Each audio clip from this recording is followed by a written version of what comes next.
Sean todos muy bienvenidos a su asignatura Estudio de la Constitución del ciclo 01-2020. Ustedes, como lo saben muy bien, son la sección 07 y hoy día 29 de marzo de 2020 iniciamos prácticamente nuestra clase.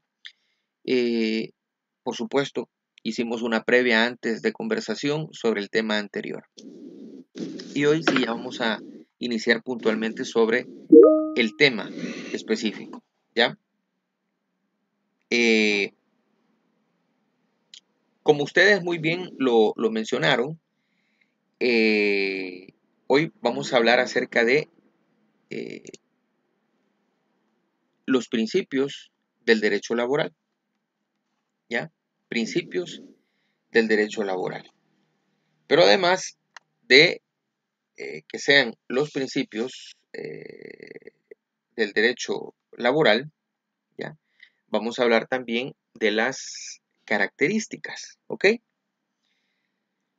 Pero iniciemos por lo que hay que iniciar, el principio de cada una de las cosas. Vamos a ver, tengo acá en este momento, vamos a ver de qué manera podemos interactuar, ¿ok? Vamos a interactuar de mejor manera. ¿Qué podemos entender nosotros como un principio? ¿Qué se debe entender como un principio? Aquí nos dice lo siguiente, ¿verdad? Como nos ha caracterizado a nosotros siempre en esta asignatura, debemos de comenzar por el origen. Y en términos generales, no solamente en derecho, sino en términos generales, ¿qué es un principio? ¿Ok? Muy bien, dice Hernández Martínez, es una base que fundamenta algo. ¿Ok? Douglas, es una regla que se cumple o debe ser para lograrse. ¿Ok? Veamos, ¿qué más? Es el comienzo de una actividad, nos dice Hernández Fermán. Sonia. A ver, ¿qué es un principio en términos generales? Comencemos por ahí. Recordemos que vamos a ir de lo general a lo particular, como caracteriza esta cátedra o a esta asignatura. Entonces, la pregunta era, ¿qué es un principio en términos generales? En vista que el tema de este día, de este domingo 29 de marzo, es principios del derecho laboral. Dice Melvin, es un modelo a cumplir en una determinada área. Tobar García, donde inició algo, su origen. Tobar dice algo aquí bien importante, también es una guía, etcétera, ¿verdad? Claro, regreso acá, perdón. Fermán es el comienzo de una actividad, ok. Y por acá decía Tobar García, donde inicia algo, su origen. Bueno, si nos ponemos un poco, digamos, vamos a la historia, pero si nos remontamos a la Biblia, ahí hay un origen. Ese origen se le denomina, eh, digámoslo así, el Génesis, que vendría a ser el origen de toda la historia conforme está contada en el libro sagrado, la Biblia. ¿Ya? Entonces sí, eso es. Como dice Martínez Meléndez, el principio es el principio de todo. ¿Ya? Está bien. Urrutia es una regla que debe seguir con cierto propósito. Perfecto. Si se me ha escapado acá, Darling dice punto donde parte, nace o surge. Ok, estamos bien. Bueno, dejémoslo pero a veces usamos principio para referirnos a un valor. Miren qué importante lo que acaba de decir Rivas Cisneros, Zuleima, que utilizamos principio para referirnos a un valor. Y aquí quiero ser bien, pero bien, bien honesto con ustedes. No hemos venido a inventar nada. Y prueba de eso es Rivas Cisneros, Zuleima, que nos dice, voy a silenciar, perdón, un momento acá. Nos dice, pero a veces usamos principio para referirnos a un valor. Efectivamente, es que miren, aquí no hemos venido a inventar nada. Ya en derecho las cosas están, ya en derecho las cosas existen. Y lo que tenemos que hacer nosotros es analizarlas, estudiarlas. Y muy cierto, es un valor. Utilizamos principio para referirnos a un valor. Ya vamos a hablar acerca de esa parte, pero muy bueno el comentario. Bueno, José Guillermo, el inicio de algo, así que puede entender como la base de algo. Depende a qué principio nos referimos. ¿Ok? Martínez Rodríguez, ¿a qué principio le gustaría referirse a usted? ¿O qué se le viene en mente en términos generales cuando hablamos de principio? Ya que nos deja usted acá y dice, depende a qué principio nos referimos.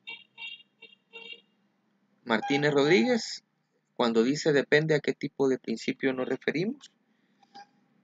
A ver.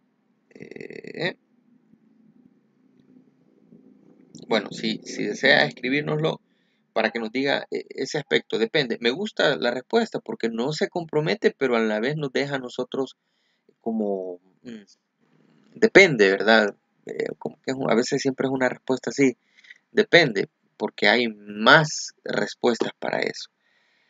Y sí, efectivamente, depende a qué principio nos vamos a referir. ¿Ya? En este caso vamos a hablar de los principios propiamente laborales. Y si hablamos desde los principios, desde la perspectiva laboral, lógicamente eso está enmarcado o dentro de los principios del derecho. ¿Ok? Entonces, a ese tipo de principios nos vamos a referir. Pero aquí estamos comenzando por el génesis, por el inicio. ¿Qué es un principio en términos generales?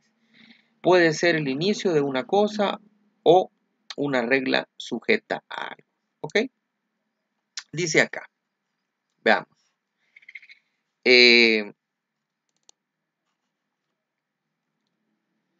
Principio viene del latín principio, que significa origen. ¿Ok? Ustedes decían, inicio, comienzo.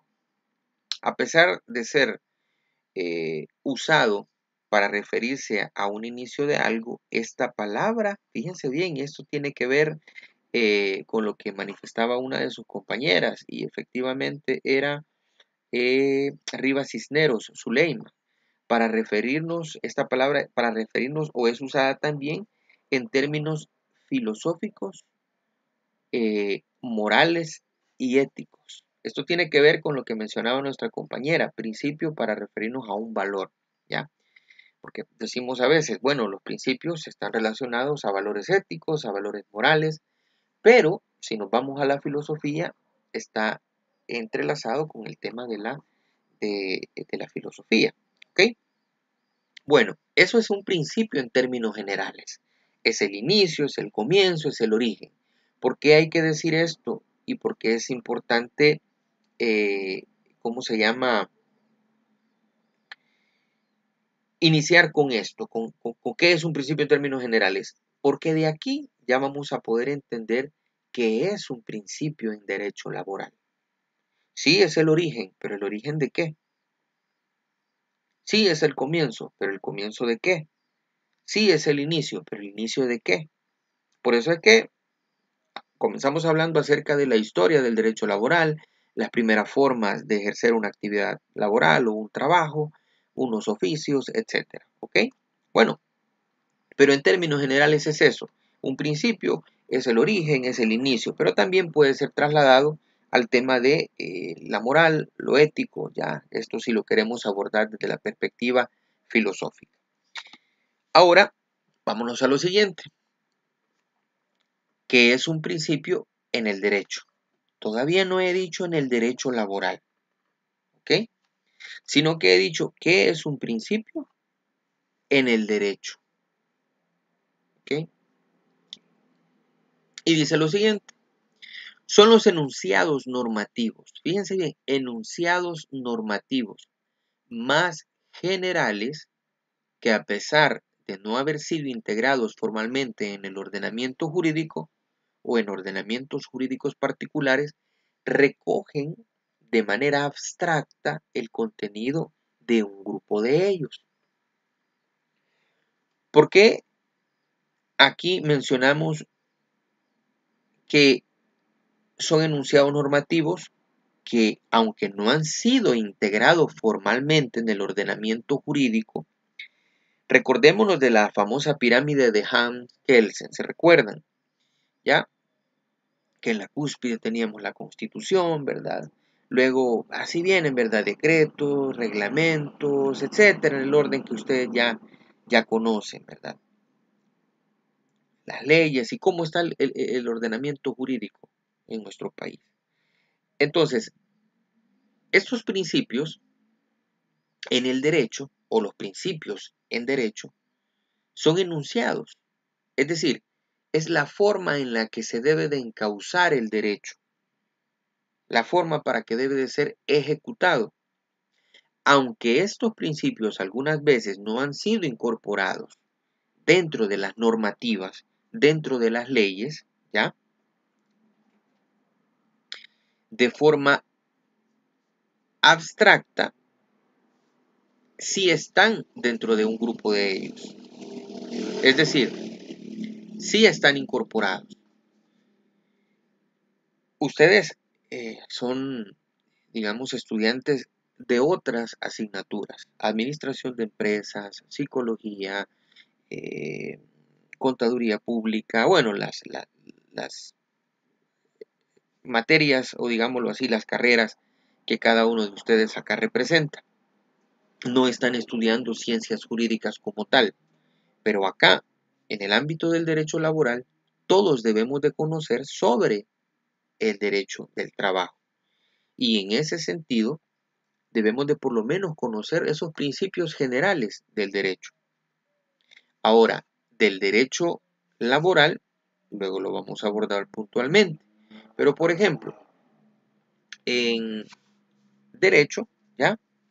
Podemos nosotros decir que si hablamos, digámoslo así, de los principios procesales, ya yéndonos más allá, ¿ya? Hay principios procesales,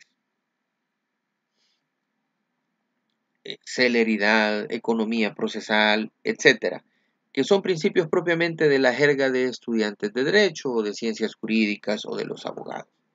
Pero cuando hablamos de los principios o un principio en el derecho, no olvidemos que son esos enunciados normativos, es decir, esa forma de acatar y de llevar a cabo el derecho, aunque no se encuentren dentro de una ley, aunque no estén dentro de nuestro ordenamiento jurídico escrito, ¿ya?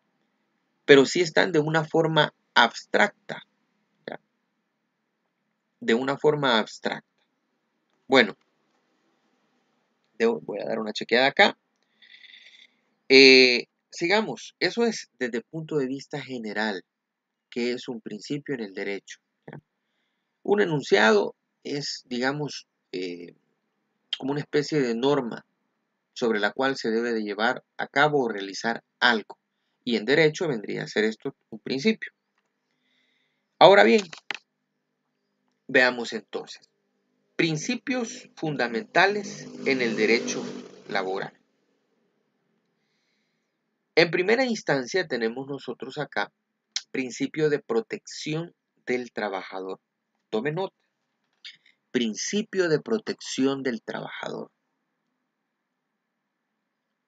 Este es uno de los principios que usted va a invocar al momento en el que pueda considerar que uno de sus derechos laborales ha sido vulnerado. Usted como trabajador puede invocar y decir, este principio me ha sido vulnerado, ¿de acuerdo? Entonces, puede invocar el principio de la protección del trabajador. Principio de buena fe. Segundo principio. En el derecho laboral podemos encontrar mayor cantidad de principios. He tomado estos tres porque son los principios que fundamentalmente nos permiten a nosotros como personas, como trabajadores, ya apelar a estos principios para reivindicar uno de nuestros derechos, el que consideremos que ha sido vulnerado, ¿de acuerdo? Ok. Tercero, o número 3, mejor dicho, principio de irrenunciabilidad. Principio de irrenunciabilidad. Entonces, tenemos aquí estos 3 principios que he mencionado, ¿verdad? Estos principios son principios fundamentales en el derecho laboral.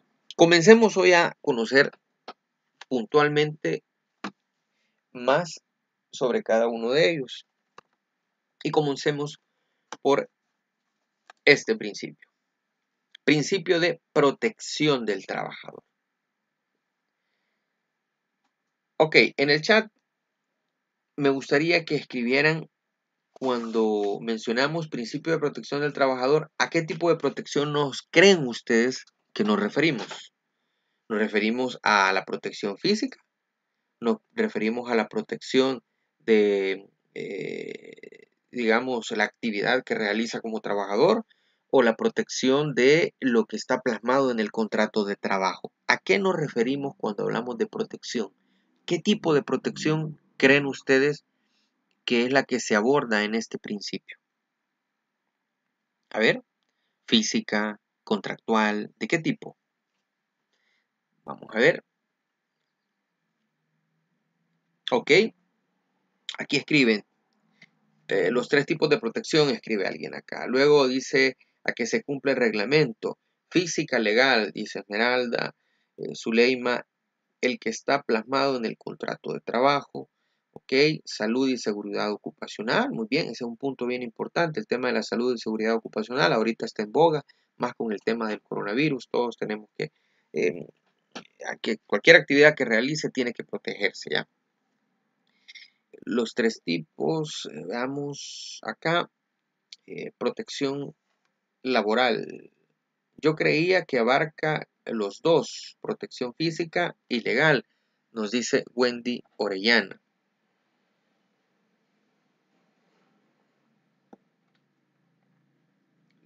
Y puede variar según la empresa.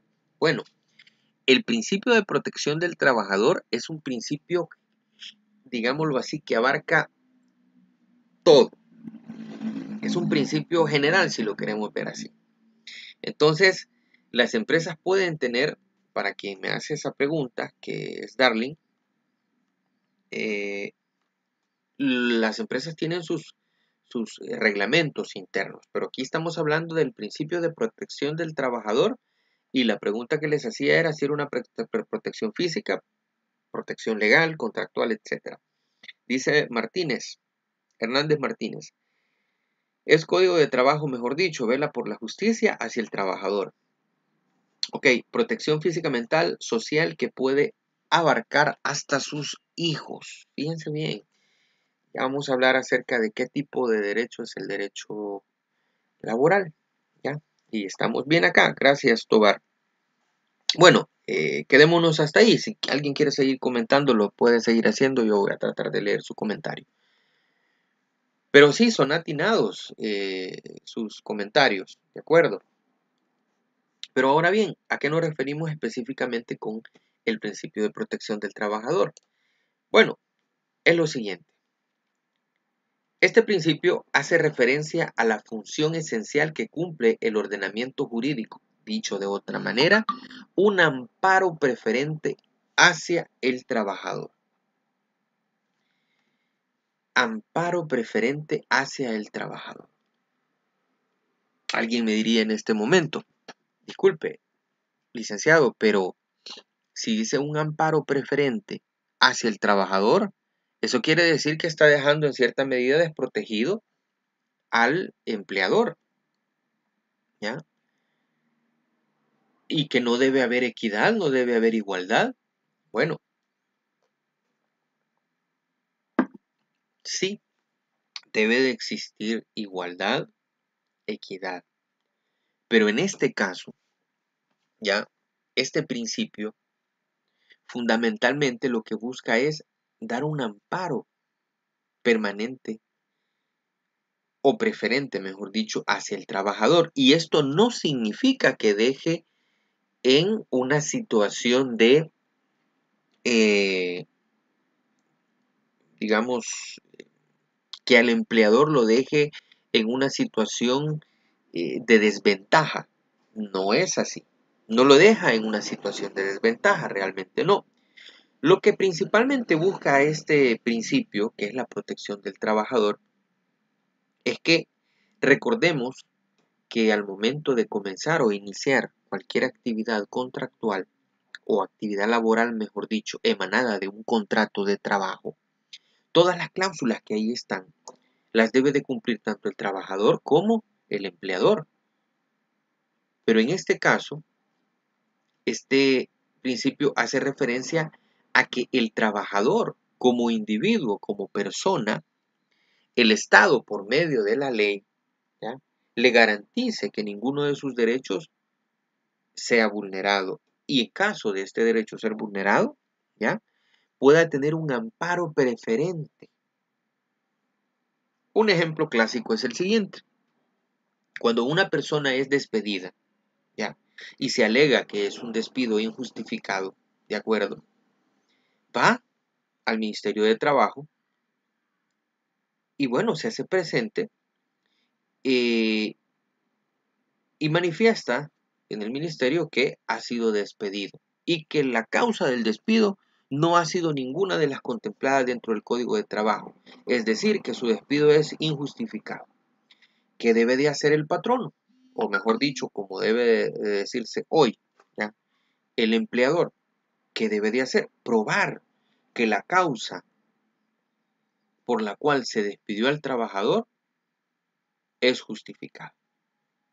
Es decir, faltó más de 2 días consecutivos, se encontraba en estado de ebriedad al momento de la ejecución de su trabajo, poniendo en riesgo la vida de otro personal, de velar, digamos, secreto profesional, etcétera, etcétera, etcétera. Entonces, esas pueden ser causas, pero el trabajador puede y va, porque este principio le permite un amparo preferente para que vaya y diga, mire, no fue así, las cosas fueron de esta manera.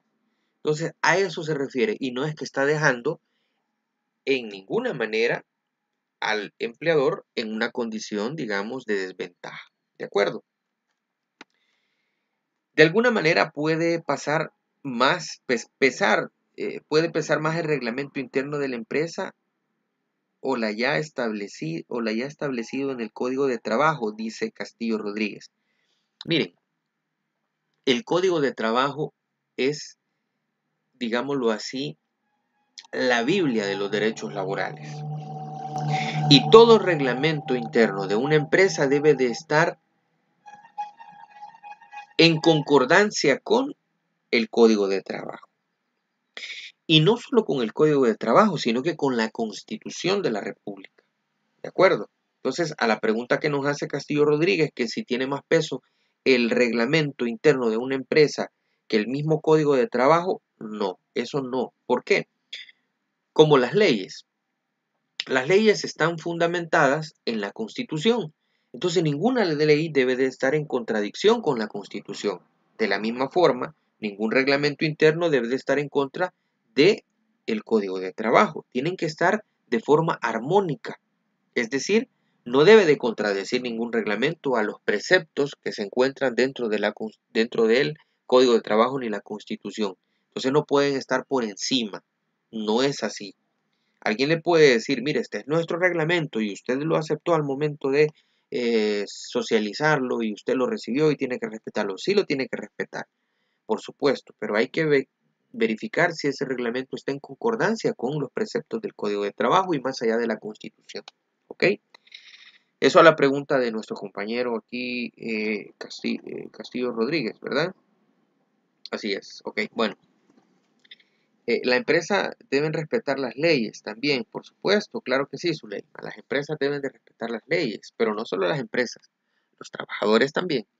Así es que vamos, sigamos entonces con el principio de protección del trabajador y ya decíamos, este principio hace referencia a la función esencial que cumple el ordenamiento jurídico. Dicho de otra manera, es un amparo preferente hacia el trabajador. ¿Ok?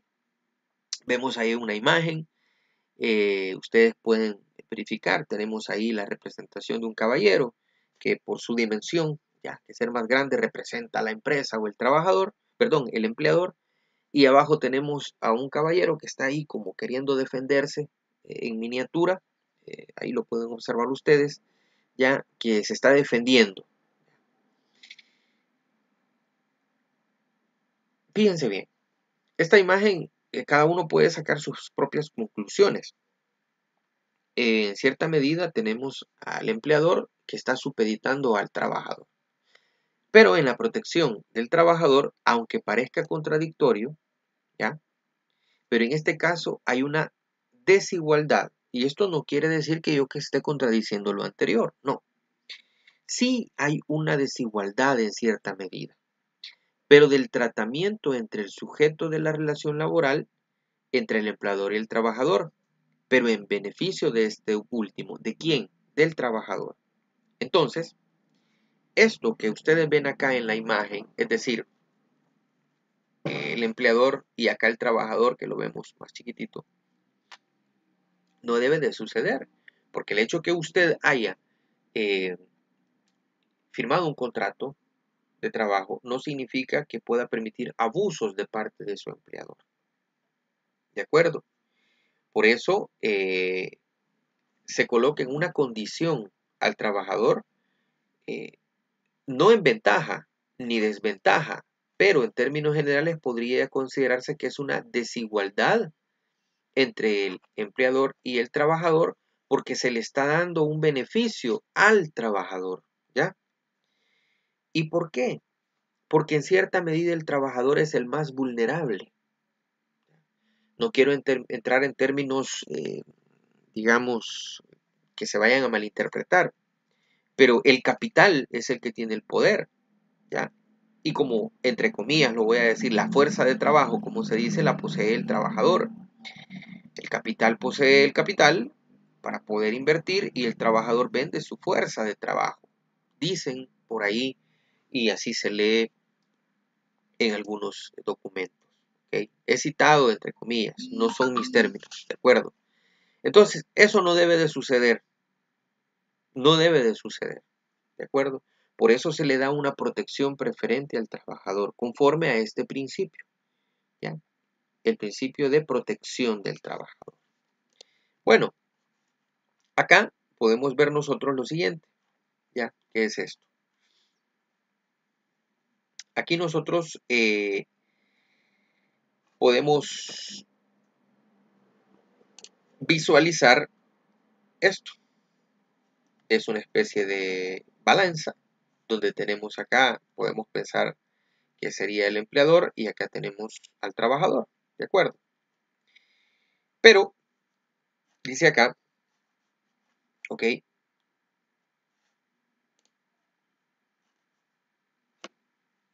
Pero lo que debe imperar en la relación de los sujetos en el derecho laboral es la igualdad para el cumplimiento de los derechos.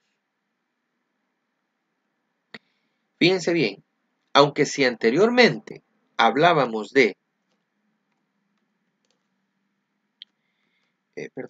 anteriormente hablábamos de un amparo preferente hacia el trabajador, acá lo leen ustedes, dicho de otra manera, un amparo preferente al trabajador, ¿ya?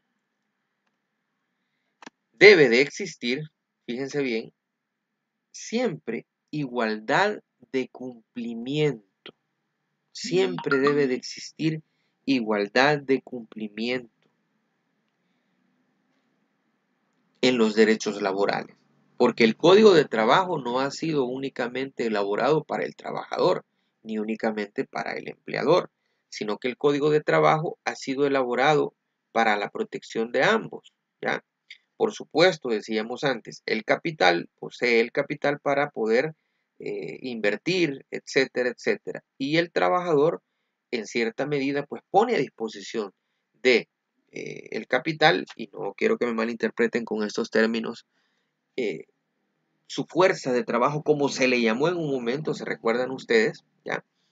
Para poder ganar lo necesario y poder llevar una vida digna. Si lo vemos desde esa manera, ¿ya? Pero recordemos que ustedes ya comprendieron que no es eso lo único que busca el trabajo. El trabajo tiene tres funciones y voy a regresar. A ver, mejor hagámoslo de esta manera. ¿Quién me escribe acá en el chat? Funciones del trabajo. ¿Cuáles son las funciones del trabajo? Son tres funciones. Comencemos por una. Las funciones del trabajo en la persona, ¿cuáles son?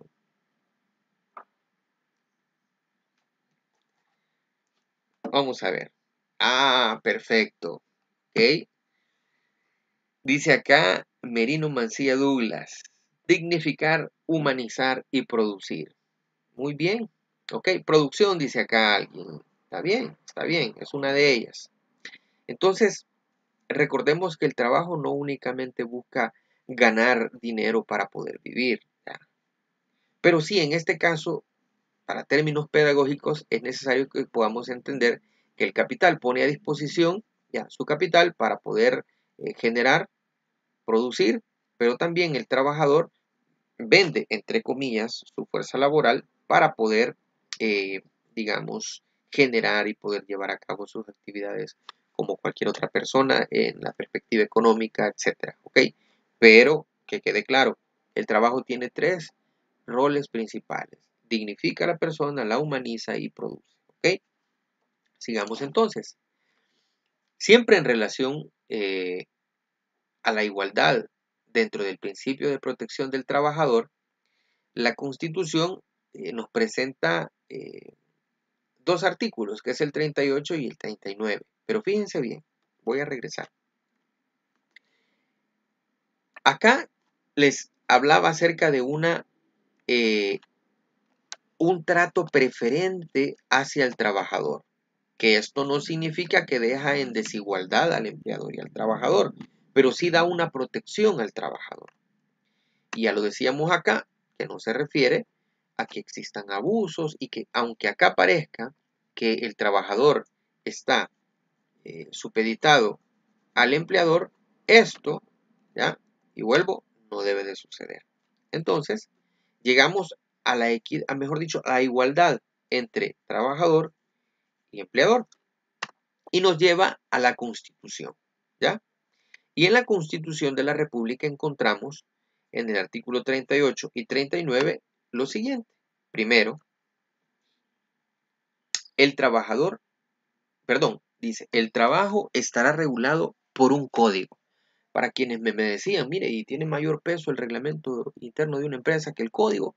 Bueno, según el artículo 38, el trabajo estará regulado por un código que tendrá por objeto principal armonizar las relaciones entre patronos, dice todavía el código, pero en este caso sería empleador y trabajadores, estableciendo sus derechos y sus obligaciones. Significa que en esa igualdad entre empleador y trabajador debe de existir ya eh, los derechos, ya, pero esos derechos en igualdad de condiciones, aunque hayamos dicho que hay un amparo preferente para el trabajador, pero ya lo explicaba por qué, ¿ya? Porque como individuo el trabajador, como persona, es uno en contra de un aparataje completo empresarial, si usted lo quiere ver así. Entonces el Estado pone esa protección al trabajador porque es un individuo, una persona natural que está prestando un servicio para una persona jurídica. ¿Ok? Sigue acá. El artículo 39 dice lo siguiente. La ley regulará las condiciones en que se celebrarán los contratos y convenciones colectivas dentro del trabajo. Las estipulaciones que estos contengan serán aplicables a todos los trabajadores de las empresas que los hubiere suscrito, aunque no pertenezcan al sindicato contratante, y también a los demás trabajadores que ingresen a tales empresas durante la vigencia de dicho contrato o convenciones. Esto prácticamente de las convenciones colectivas o contratos colectivos es lo que da pie o genera el tema de los sindicatos. ¿Ok? Dice, la ley establecerá, estoy leyendo acá, si me siguen con la lectura, la ley establecerá el procedimiento para uniformar las condiciones del trabajo en las diferentes actividades económicas, con base en las disposiciones que contenga la mayoría de los contratos y convenciones colectivas del trabajo vigente en cada clase de actividad. ¿Ok? Ahí tenemos prácticamente dos artículos de la Constitución y que nos ponen bien y nos dejan bien claro el tema de la igualdad en cuanto al trabajador y al empleador. 38, 39. En estos artículos se aborda el tema propiamente del derecho del trabajo. En la Constitución todavía no hemos leído nada acerca del Código de Trabajo. ¿De acuerdo? Continuemos. Pregunta para todos ustedes. Dos preguntas y ahorita este chat se desborda de opiniones. Primera pregunta. ¿Crees que en El Salvador existe igualdad entre el trabajador y empleador? Segunda pregunta. ¿Existe protección hacia los trabajadores? Comencemos. Yo por un momento leo sus comentarios y pues si hay algo que agregar, agrego. Primera pregunta. ¿Crees que en El Salvador existe igualdad entre el trabajador y el empleador? Número 2. ¿Existe protección hacia los trabajadores? Aquí me preguntaba Martínez Meléndez Josué, me decía, ¿esta crisis afectará el trabajo? Por supuesto que sí. En la cuarta revolución industrial, y mejor dicho, en esta revolución digital, quien no esté preparado le afectará en mayor medida. Entonces, a todos nos va a obligar esta crisis, esta situación, el contexto actual que estamos viviendo con el tema del coronavirus, va a afectar. Entonces nos obliga a todos a utilizar las nuevas tecnologías para poder trabajar, para poder aprender, para poder hacer todo tipo de actividades. Entonces saquemos lo bueno de todo esto, aunque sea algo bien difícil de entender, esta crisis por el COVID-19, pero sí nos impulsa a nosotros a poder incursionar en el tema de, digamos, las tecnologías para el aprendizaje, para la enseñanza, para el trabajo, etcétera. ¿Ok? Dice alguien acá, en relación a las preguntas, ¿verdad? A la larga y engorroso el proceso, pero se llega a que sí protege al trabajador. ¿Ok? No al 100%, dice Guillermo. Se dan casos en que los empleadores se aprovechan de los trabajadores y por medio a querer desempleados acepten condiciones que favorecen más al empleador. Luis nos dice, no, no hay igualdad. Segunda respuesta de la pregunta 2. Sí hay protección e incluso en muchos casos se abusa de esa protección, permitiendo a los colaboradores incumplir. Miren qué importante lo que acaba de decir acá nuestro compañero López Luis Antonio. Y es que cuando hablamos de derechos laborales, nosotros sí, en términos generales hablamos de derechos laborales, pero no olvidemos que los derechos también generan obligaciones, tanto para el empleador como para el trabajador. Entonces, que esos derechos no sean mal utilizados para incumplir nuestras obligaciones, ¿de acuerdo? Eso sí, tenemos que ser muy, pero muy claros. De Jesús Martínez, no, en El Salvador la mayoría de los empleadores abusan del trabajador. Yo les haría una pregunta a ustedes. ¿Quién es la primera persona obligada y encargada de defender sus derechos, los derechos del trabajador? Tenemos que ser nosotros mismos. Y por eso es que están aquí ustedes hoy, para conocer acerca del derecho laboral. Y más adelante hablaremos acerca de esos derechos propiamente, ¿ya? Las prestaciones laborales. Ok, no hay igualdad, los medios de producción solo piensan en generar más capital e importa más que la fuerza de trabajo salga, que se encuentra con insumos necesarios para trabajar bajo condiciones dignas. Tampoco es justo que la ANEP no quiera pagar. Ok, esto es bien importante. eh, por el tema, y lo repito, no hay igualdad, dice nuestro compañero o compañera acá. En los medios de producción solo piensan en generar más capital. Quiero decirles algo ante lo que acabo de leer acá. Debe de existir un justo medio, es decir, una igualdad, una equidad, debe de existir un balance. Es importante que exista inversión en el país, ¿ya?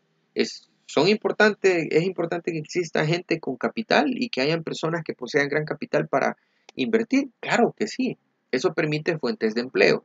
Ahora, cuando ya estas fuentes de empleo han sido creadas, deben de estar sujetas a la ley, es decir, que no se transgredan los derechos. Entonces, estoy de acuerdo con lo que dice acá este comentario, pero hay que decirlo, es importante que exista y que se genere más capital para mayor producción y para mayor empleabilidad, ¿de acuerdo? Ahora, no estoy de acuerdo con los abusos, eso sí, no es así, y la ley lo especifica. No existe protección, conozco de muchas empresas que se aprovechan de la necesidad de sus colaboradores haciendo trabajar horas extras.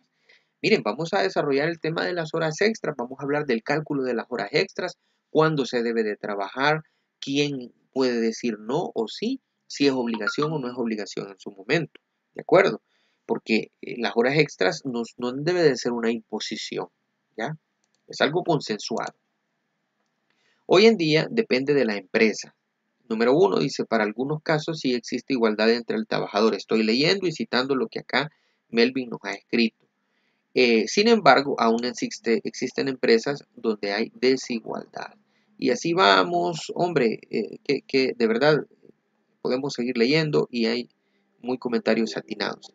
En el desconocimiento del uso es donde cae de parte de las empresas el abuso. Claro, el desconocimiento del empleado, Miguel, y ese a veces es aprovechado por las empresas, ¿ya? Mal aprovechado. Por eso tenemos que todos tener el código de trabajo, aunque no seamos abogados, y leerlo. Y si no entiende algo, pues aquí estamos para poderlo explicar. Bueno, gracias por la interacción que han tenido en el chat. A las preguntas, ¿crees que en El Salvador existe igualdad entre el trabajador y el empleador? ¿Existe protección hacia los trabajadores? Mi punto o perspectiva personal es la siguiente, ¿ya? Sí hay muchas vulneraciones de derechos, muchas vulneraciones.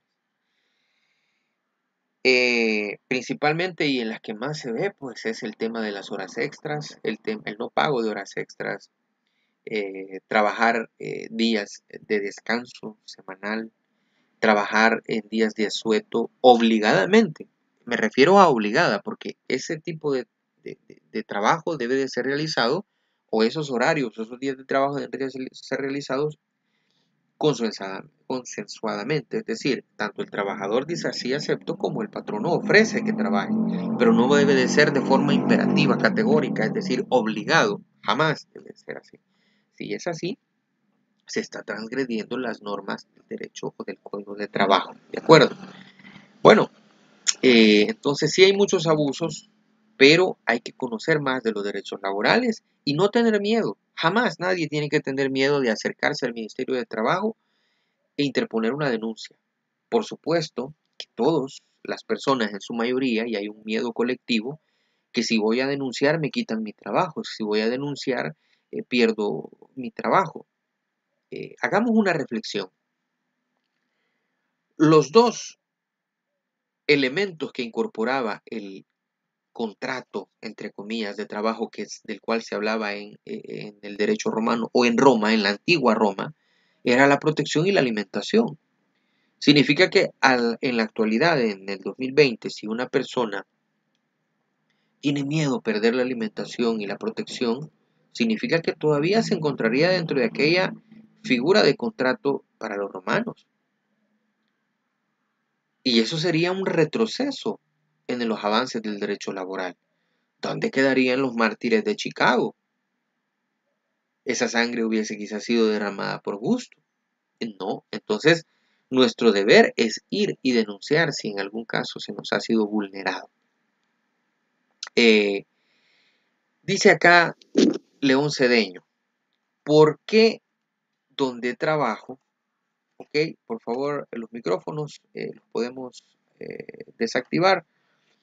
¿Por qué donde trabajo la nocturnidad la pagan como a 35 centavos? Mire,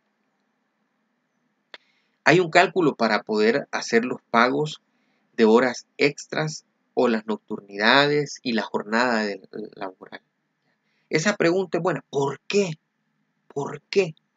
Bueno, y es que el salario no es, digamos, o no queda a la libre total y discrecionalidad del, del empleador, sino que debe estar sujeto a las normativas laborales. Ahora, León Cedeño, Eva Esther, para calcular específicamente, ¿ya? Hay que irnos al, a la prestación laboral que da origen a todas las prestaciones. Y eso lo vamos a ver más adelante, pero le voy a dar un adelanto desde ya. Para poder hacer el cálculo de cualquier prestación laboral, salario, indemnización, todo lo que usted, horas de trabajo, tiene que irse a la prestación por excelencia, de donde se calcula todo, y es el salario. Del salario parte la hora extra, del salario parte la jornada de trabajo, del salario parte todo lo demás. Si Dios lo permite, en su momento vamos a poder hacer ese cálculo, ¿de acuerdo? Pero está bien, escríbanlo. Dice acá José Luis Antonio, el doble aplica si es hora extra, si es su jornada ordinaria, nocturna únicamente lleva el recargo del 25%. Yo le pregunto a Luis Antonio, ¿dónde está eso? ¿Ya? Ahorita, sí, así como yo les pedí a ustedes en su momento, que todos tuviesen a la mano una constitución, porque la constitución iba a ser en cierta medida ese libro guía para esta asignatura. Hoy nuevamente les voy a recordar. Gracias, Luis Antonio, en el código de trabajo. Sí, todos deben de tener un código de trabajo. Todos. Hoy que las librerías no están abiertas, usted búsquelo en internet, escriba código de trabajo, formato PDF y lo descarga. Todos lo vamos a tener, porque ya viene dentro de poco la parte donde vamos a comenzar a desglosar esas prestaciones laborales, ¿ya? Y lo vamos a ver puntualmente en los artículos de la Constitución. Voy, como dicen los italianos, piano piano, ¿ok? Entonces, mi idea es no confundirlos, sino tratar la manera de poder ser más explícito y que todos podamos ir entendiendo poco a poco sobre el derecho del trabajo y luego entramos en las prestaciones laborales y hasta ahí vamos a hacer ecuaciones, vamos a hacer cálculos, ¿de acuerdo? Ok, bueno, eh, acá me preguntan algo bien importante, dice Jesús Irma. ¿Por qué a las empleadas domésticas les toca trabajar hasta bien noche y su salario no llega ni al mínimo solo porque no tienen un contrato de trabajo? Fíjense que en este aspecto, Irma, la verdad es que en el tema de las trabajadoras que realizan trabajo en casa, ya por muchos años se ha vulnerado este trabajo, perdón, sus derechos, ¿de acuerdo? Y es que lamentablemente ha existido en algunos casos ciertos vacíos legales. Luis Antonio acá coloca artículo 168 Código de Trabajo, creo que hace referencia al 25%, ¿ok? Me alegra mucho que tenga su código de trabajo a la mano, eso es bien importante y gracias, estamos en sintonía. Volviendo a la pregunta de Irma, ¿por qué dice trabajan hasta noche y sus salarios son muy bajos? ¿Ya? Solo porque no tienen un contrato laboral. Miren, todo trabajo debe de ser formalizado por medio de un contrato y el contrato debe de ser por escrito. Esa es una de las formalidades del contrato de trabajo. Debe de ser por escrito, ¿de acuerdo? hay una figura que en derecho la conocemos nosotros como cuasi contrato, ¿ya?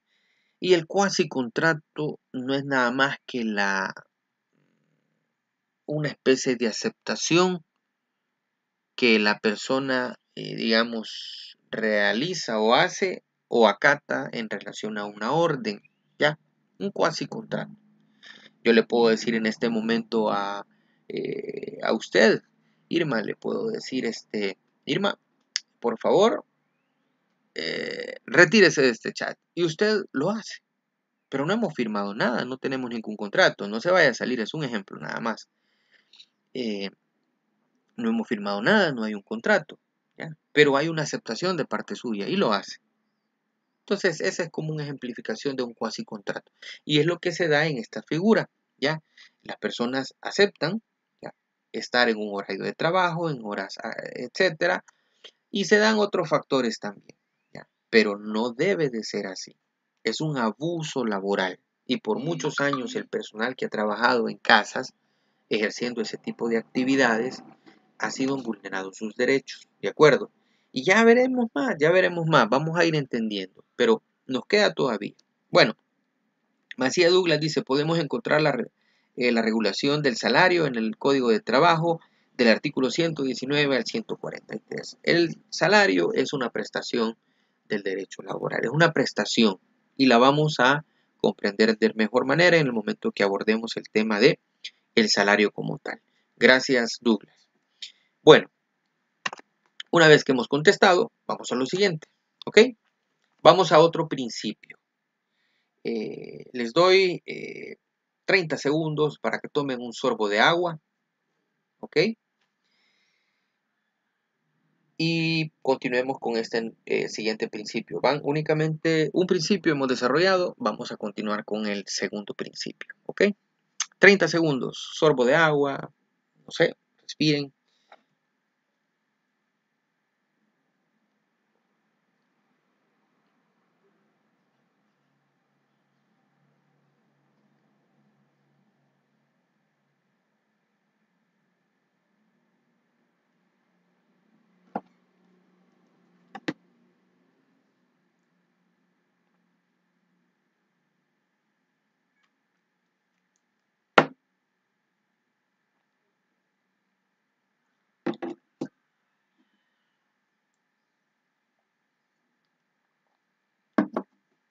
Ok, volvemos.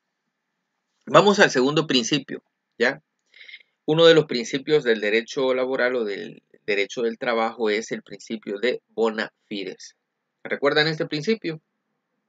Este principio nosotros lo abordamos en una temática en la cual se hablaba acerca de los tratados internacionales. ¿Se recuerdan de los tratados internacionales? Cuando hablábamos de los tratados internacionales, ahí hacíamos referencia a este principio de bona fides o principio de buena fe. Pero, ¿qué debemos entender en primera instancia por buena fe? Cuando hablamos de buena fe, también nos tenemos que referir a lealtad, ¿ya? En la conclusión y la ejecución de los actos jurídicos, en este caso, cuando hablamos propiamente del principio de buena fe, ¿ya? Aquí tiene que ver el tema de la lealtad, pero sobre todo tiene que ver que ninguna de las dos partes, es decir, ni el empleador ni el trabajador, premeditadamente tenga la intención de abusar o vulnerar los derechos de cualquiera de las partes. Tanto buena fe o bona fides a la que se debe sujetar el empleador, así como también el trabajador, y mejor dicho, las partes contractuales. ¿De acuerdo? ¿Ok? Principio de la buena fe. La buena fe indica, fíjense bien, que las personas deben celebrar sus negocios, sus contratos, cumplir con las obligaciones y en general emplear con los demás una conducta leal, la lealtad. Por muchos años en nuestro país, pues nuestra cultura, pues el darse la mano, el cerrar un contrato con un buen apretón de manos. En la actualidad quizá tendríamos que hacerlo como los japoneses, ¿verdad? Inclinando nuestra cabeza. Pero esto que ven acá, ¿ya? Un pacto de caballeros, dicen algunos. No sé si ustedes han escuchado hablar acerca de los coaqueros. Los coaqueros son una especie de secta, digámoslo así. Bueno, dicho sea de paso, si ustedes conocen la avena cuáquera, ahí hay una figura de un señor con un sombrero y unos colochitos, creo, y esa es como la figura del cuáquero. Los cuáqueros son una especie de religión que surgió hace muchos años, pero lo que quiero decir de ellos es que cuando ellos celebraban un contrato, un pacto entre caballeros, bastaba nada más con darse la mano y el símbolo, digámoslo así, o el significado que tenía darse la mano, era lo mismo que para nosotros significa un contrato. Dice Martínez, buenas intenciones. Muy bien. Entonces, la lealtad en el derecho se desdobla en dos direcciones primeramente. La lealtad activa, es decir, cada persona tiene el deber de emplear para con los demás una conducta leal, es decir, tener buenas intenciones, como dice acá Hernández Martínez. Una conducta ajustada a las exigencias de decoro social y, en segundo término, lealtad pasiva. Cada cual, ¿verdad?, tiene el derecho de, perdón, de esperar lealtad de la otra parte. ¿De acuerdo? A eso vamos a hacer referencia con el principio de buena fe. Aquí nuestra compañera, quiero ver, Hernández Martín nos dice buenas intenciones. Muy bien, ok. Ok, bienvenido a quien se acaba de agregar, Escobar Fuentes. Ok, sigamos entonces. Principio de la buena fe en el derecho laboral. Fíjense bien, tanto el trabajador como el empleador deben ambos actuar de buena fe en la celebración, ejecución y finalización del contrato. Dentro de todo ese proceso, desde que inicia un contrato de trabajo, desde su celebración, antes de comenzar a ejecutarlo. Bueno, me voy a salir un poco del derecho laboral y me voy a ir al tema del derecho civil, si lo queremos ver desde ese punto de vista, en el contrato de compra y venta o contrato de compra-venta.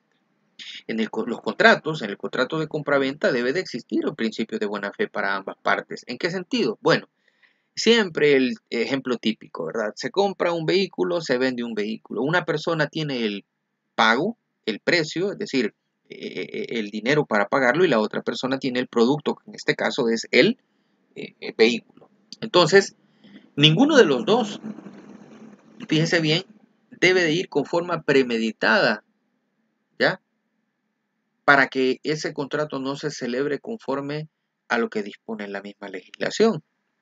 Es decir, ninguno de los dos debe llevar ventaja sobre el otro. ¿En qué sentido? Bueno, sobre las condiciones en que se da la cosa, que en este caso sería el vehículo, cuando lo compran o lo venden, y el pago que debe de ser en la moneda o en la forma que se ha acordado. Alguien dice que sea en cheque, alguien dice que sea depósito a cuenta, alguien dice no en efectivo. Pero ¿qué sucede si alguien de forma premeditada dice, yo, bueno, voy a poner a la venta mi vehículo y voy a pedir que me hagan el pago a mi cuenta? Usted cumple, entrega el vehículo, pero la otra persona no da el pago y nunca recibe usted en su cuenta bancaria.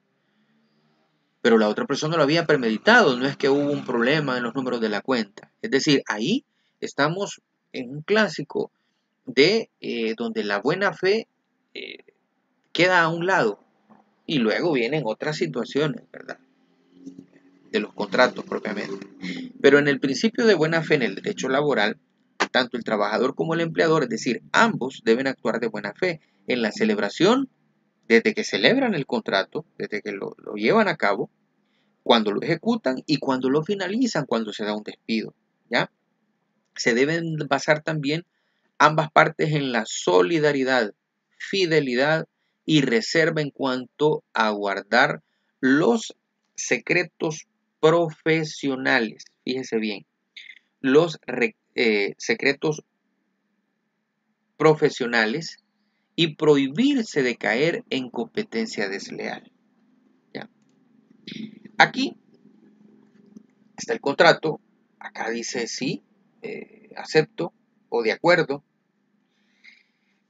Desde el inicio de su relación laboral, ambas partes, es decir, empleador y trabajador, deben respetar el contrato suscrito, asumiendo, ojo, ambas partes, y aquí está hasta subrayado, ambas partes, asumiendo el compromiso de no perjudicarse entre sí. ¿De acuerdo? Desde la celebración, desde la ejecución hasta la finalización. Es decir, ninguna de las partes podrá quebrantar los acuerdos y las condiciones pactadas en la firma del contrato. Por eso es desde la celebración, ¿ya? Decíamos, ¿ya? Desde la celebración, desde antes, ¿ya? Ejecución y finalización. Ahí estaba, ¿ok? Eso es propiamente a lo que se refiere el tema del principio de buena fe, como lo tenemos acá, ¿ok? Bueno, en relación a esto y a las condiciones pactadas en el contrato, fíjense bien, en algunos casos, para preservar esta buena fe, en algunos casos las empresas ya toman a bien firmar una carta de confidencialidad. Y es que esto es ilegal o es legal una carta de confidencialidad. Bueno, sucede que para no caer en competencia desleal, imagínese usted, nosotros los abogados tenemos que guardar el secreto profesional. ¿Qué indica esto? Que yo no puedo develar todo lo que un cliente ya me ha comentado, me ha dicho para poder llevar su caso a feliz término. No lo puedo develar con la contraparte. Jamás puedo hacer eso. ¿Por qué? Porque entonces estaría cayendo en una... pues, éticamente no sería correcto. ¿De acuerdo? ¿Ya? Si nos vamos al tema de los valores, de los principios. Entonces, muchas empresas lo que hacen es que hacen firmar al trabajador una carta de confidencialidad. Por ejemplo, quienes trabajan en el tema de la creación de algunos productos que llevan alguna composición química que se debe de mantener en secreto, o por ejemplo datos específicos, bien puntual. Imagínense ustedes en este caso eh, las empresas que trabajan con venta de servicios funerarios, ¿ya? Las empresas que trabajan con servicios funerarios. Ellos andan y colocan su stand, su kiosquito en un parque y dicen, ¿le gustaría conocer más acerca de los servicios funerarios de X, Y, Z? ¿Ya? Y le dicen, llena este formulario y le vamos a hacer llegar información. ¿Qué pasa si el trabajador que está proveyendo ese formulario al público en general toma todos esos datos y los vende a una plataforma que necesita esos datos para vender otros productos? En ese caso, estaría transgrediendo esas cláusulas de confidencialidad. Entonces, por eso es que también podemos amarrar a este tema de el principio de buena fe, la confidencialidad, y en algunos casos les decía, ¿verdad? El empleado se ve obligado en el sentido de que la empresa le pide que firme lo que se denomina una carta de confidencialidad, ¿ya? Y por supuesto la tiene que respetar, ¿ya? En ese sentido, una vez la firma, está obligado a respetarla, de la misma forma que el empleador debe cumplir lo pactado en el contrato. Así como el trabajador firma esa carta de confidencialidad, el empleador tiene que respetar las cláusulas del mismo contrato, ¿de acuerdo? Eso es en cuanto al principio de buena fe, ¿ok? Vamos a otro principio. Son 3 principios y miren cómo hemos desarrollado desde que iniciamos con el primero. Vamos al tercer principio, o número 3, y es el principio de la irrenunciabilidad. Respire fuerte, oxigene su cerebro, porque este principio es bien importante, súper importante. Tan importante es que cuando comencemos a hablar acerca de eh, las prestaciones laborales, vamos a iniciar con ese principio, pero ya desde ya vamos a conocer el tema de principios de derechos laborales, o lo vamos a citar cuando comencemos a hablar de las prestaciones laborales. Para si alguien no sabe qué son las prestaciones laborales, bueno, son el salario, vacaciones, aguinaldo, etcétera, ¿verdad? Entonces, cuando comencemos a hablar acerca de las prestaciones laborales,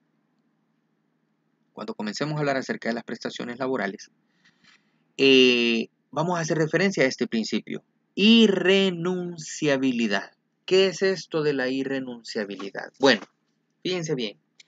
La base de este principio radica en que el empleado no puede renunciar a sus derechos. No puede renunciar a sus derechos.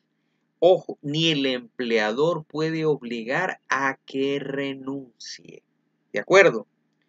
Y ahí en amarillo ustedes ven, sus derechos deben ser respetados y cumplidos. Acá tenemos una figura, ¿qué derecho?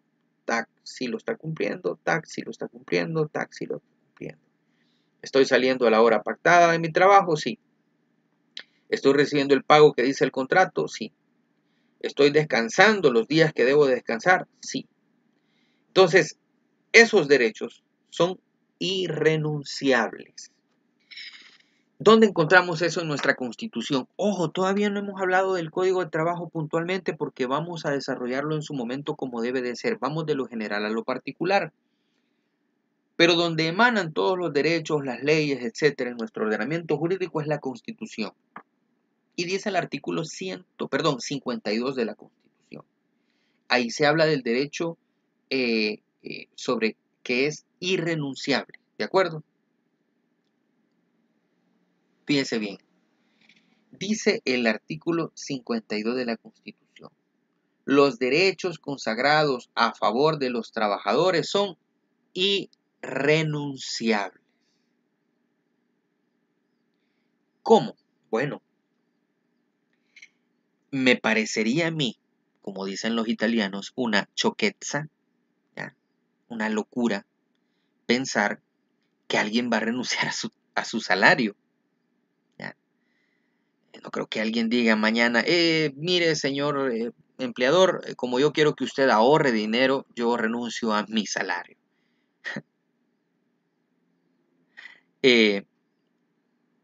Realmente no es así. ¿De acuerdo? Ok, veamos. Me dice aquí alguien que no puede escuchar nada. No puedo escuchar nada y no puedo entrar, dice alguien. Tiene que ingresar al enlace que les copié a todos. Es un enlace que les envié y ahí deben de suscribirse. Escríbame, por favor. Yo escucho todos los que están escuchando. Hagamos esa prueba. Yo escucho. Veamos. Porque quiero ver si todos tienen ese problema o solamente José Guillermo. Ok, Rivas Cisneros dice que sí. Con 2, 3 personas más, una muestra de 4, de 5, posiblemente si es así, entonces es su internet. Posiblemente sea su internet el que está fallando. Guillermo. Ok, ya hay 1, 2, 3, 4, 5, 6, 7, 8 personas y sí, están escuchando. Es su internet, Guillermo. Tiene que verificar si está funcionando bien. Ok, dicho lo anterior, decíamos entonces que en la Constitución encontramos ese derecho consagrado o ese principio de la irrenunciabilidad. Ninguna de las personas que está aquí dice mañana, señor, yo no quiero recibir mi salario. ¿Quién va a renunciar a su salario? Nadie renunciaría a su salario. ¿Ya? Pero puede ser que el empleador en un momento determinado le pida a usted que renuncie a uno de sus derechos. Y entonces usted le dirá en ese momento, así, disculpe, señor empleador, ¿verdad? Jefe. Pero según el artículo 52 de la Constitución, ¿ya? Los derechos laborales son irrenunciables. Y cítele, ¿verdad? Los derechos consagrados a favor del trabajador son irrenunciables. Fíjense bien. Ahora, para entender mejor este significado, ¿ya? de la irrenunciabilidad de los derechos laborales, primero hay que tener presente que el derecho de trabajo o el derecho laboral se caracteriza por ser imperativo. ¿Qué significa imperativo? Obligatorio. Ordena al empleador, pero también al trabajador. Eso significa que todas las normas que regulan las relaciones, digámoslo así, de trabajo, son estrictamente obligatorias para ambas partes. Para el trabajador como para el empleador. ¿Ok? Y por ningún motivo, ojo, ni por ningún motivo se acepta que el trabajador renuncie a sus derechos o prerrogativas, como diría alguien, al derecho al salario, al descanso semanal, etcétera. Son irrenunciables. Si una persona dice, mire señor trabajador, yo hoy no voy a ir, hoy es mi día de descanso, pero yo voy a ir a trabajar porque quiero ir a trabajar. Si el Ministerio de Trabajo hace una inspección en esa empresa, ¿ya? Si el Ministerio de Trabajo hace una inspección en esa empresa, multarían a la empresa porque usted está trabajando en el día que no le corresponde, porque de conformidad al artículo 52, los derechos laborales son irrenunciables, ¿ya? Son esos derechos consagrados. ¿Qué sucede? Si usted de común acuerdo pacta con el empleador que va a trabajar su día de descanso y posteriormente le va a ser remunerado conforme a la regla y conforme a la ecuación que hay que hacer para pagarle, entonces no hay ningún problema.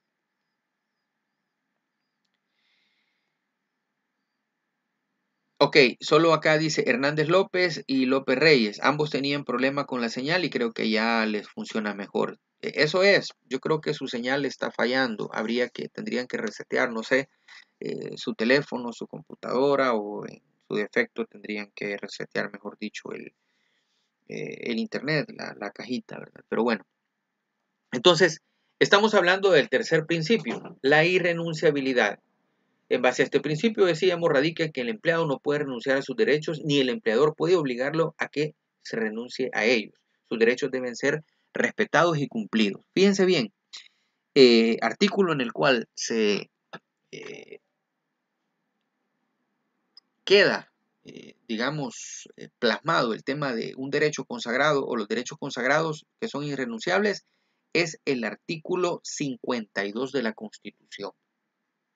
Dice acá, quiero ver acá, Rodríguez, si el empleador te dice que renuncies al trabajo por no querer despedirte para no indemnizarte, entra en la irrenunciabilidad. Perdón, dice, si el empleador, nos escribe acá Castillo Rodríguez, te dice que renuncies al trabajo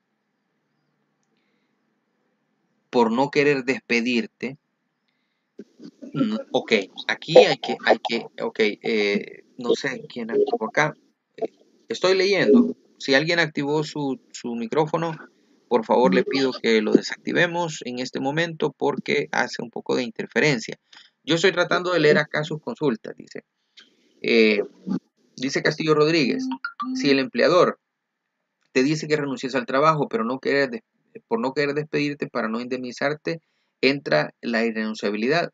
Mire, en un momento determinado puede ser que un empleador esté ejerciendo una especie de presión para que usted renuncie, ¿de acuerdo? Ojo, la renuncia se denomina renuncia voluntaria. ¿Qué significa esto? La renuncia es voluntaria. El empleador no lo puede obligar a que usted renuncie. ¿De acuerdo?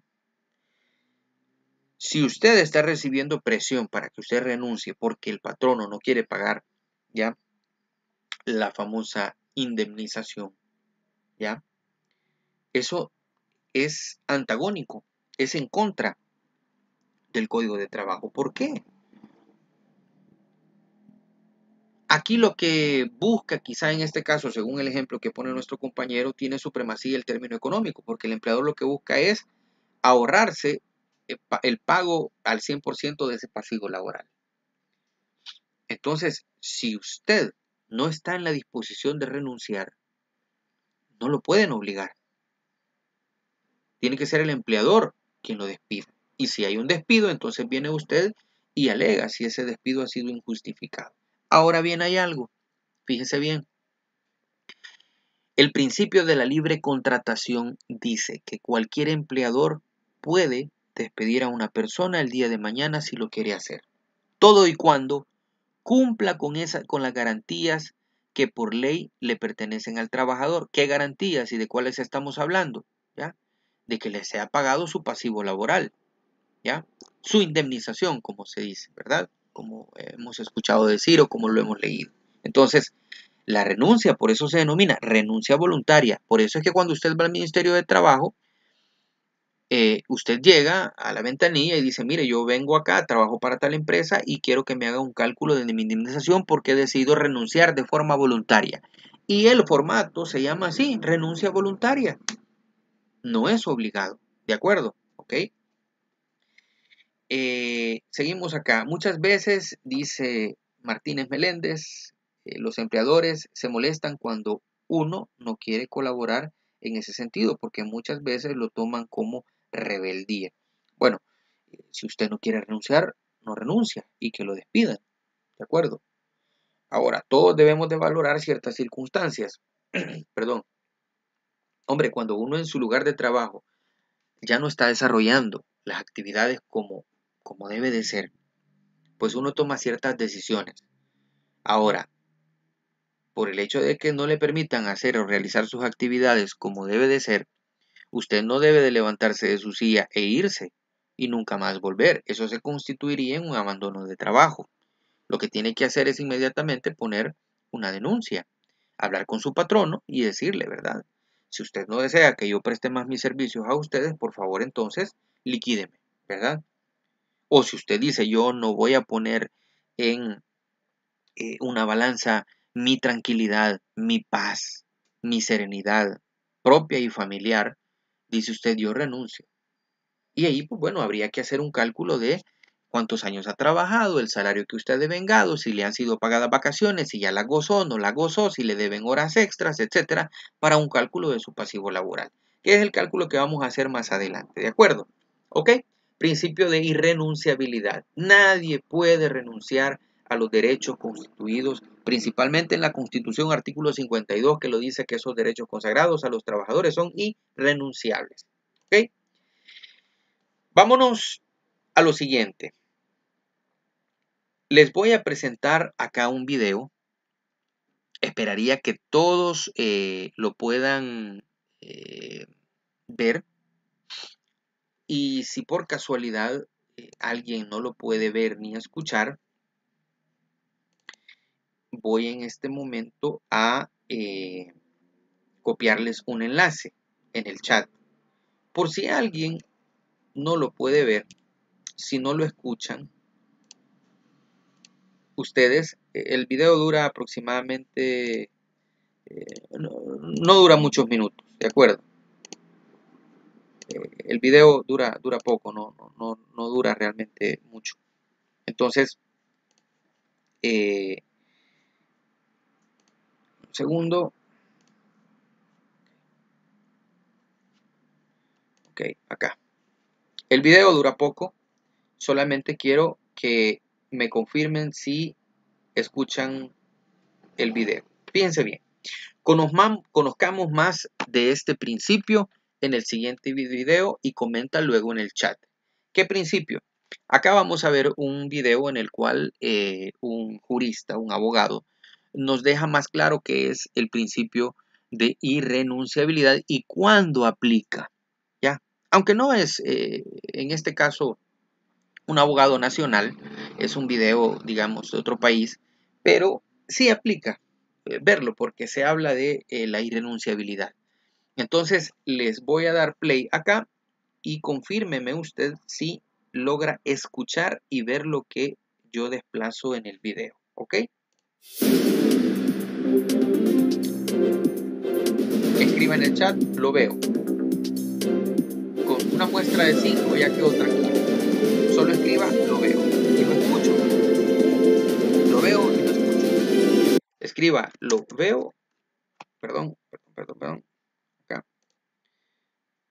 Ok, veamos.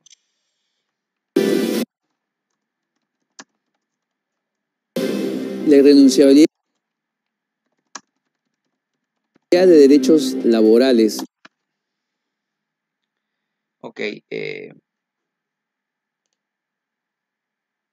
vamos a ver, quizá está... Bueno. ¿Cuándo aplica? La irrenunciabilidad de derechos laborales es un... Les copio acá, este es el enlace.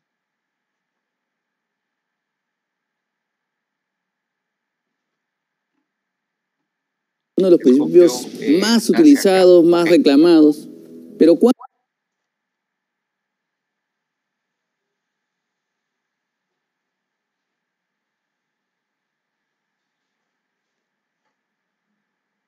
realmente corresponde que un juez aplique este?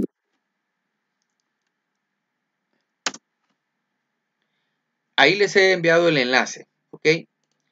Me dicen algunos que no lo pueden ver. Ok.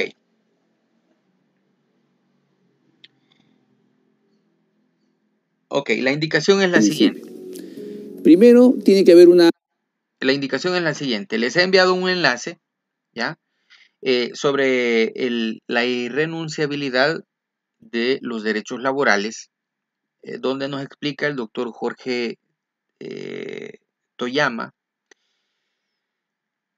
Miyaguzuka, de acuerdo, un poco difícil de pronunciar el apellido, pero él es un doctor en Derecho y nos habla acerca de la irrenunciabilidad del derecho laboral. Les he copiado el enlace, está aquí lo pueden ver, y en este momento les doy lo que dura el video, dura aproximadamente 4 minutos, así es que, favor, les pido de ingresar a ese enlace, observar el video y luego me comentan sobre qué entienden lo que habla el doctor Jorge Toyama sobre la irrenunciabilidad del derecho laboral. Corren 4 minutos en este momento, ¿ok?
Bueno, compañeros, son las 10:06. De acuerdo, y me imagino que algunos tienen otra cátedra en este momento. A mí me encantaría seguir realmente, eh, pero pues creo que algunos tienen otra clase a las 10 de la mañana. Vamos a dejar hasta acá esta clase y la vamos a continuar el siguiente domingo. Les pido estar pendientes que les haré llegar una guía, ¿ok? Les haré llegar una guía que equivale a un porcentaje para poder tener su nota de el tercer periodo. Esa guía estaba configurada para hacer en equipos de trabajo, pero hoy tendrá que ser elaborada individualmente, ¿de acuerdo? En la siguiente clase vamos a abordar el tema de las características del derecho laboral. Características del derecho laboral. Hoy hemos hablado acerca de los principios del derecho laboral. Les pido que por favor puedan analizar posteriormente el video del doctor Jorge y pues lo comentaríamos en la siguiente clase. Así es que les deseo un feliz día, Dios les bendiga y cuídense mucho. Bendiciones para todos y nos vemos el próximo domingo. Bendiciones.